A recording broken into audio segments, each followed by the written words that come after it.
8th month pregnancy అప్పుడు Ashok cinema pre release event చేశాను. And ఎన్టీఆర్కి చాలా మంది జనాలు వస్తారు కదా. సో ఆఫ్టర్ ద యాంకరింగ్ అయిపోయిన తర్వాత స్టేజ్ దిగి యూసఫ్గూడ స్టేడియంలో అటు నుంచి ఒక డోర్ ఉంది, ఇటు నుంచి ఒక డోర్ ఉంది. సో బ్యాక్ డోర్ నుంచి ఎంటర్ అవుదామని రాజీవ్ కూడా ఉన్నాడు ఆ రోజు. వెళ్ళిపోదాం అని చెప్పి వెళ్తూ ఉన్న టైంలో అటు నుంచి డోర్ వేసేసారు. ఇటు నుంచి జనాలు ఇలా వస్తున్నారు. And I'm holding like this, ఇట్లా నా స్టమక్ని ఇట్లా 8 నెలలు కదా ఇలా పట్టుకుంటున్నాను.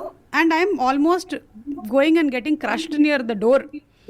Rajiv came from behind and he help me like this. He is also helpless.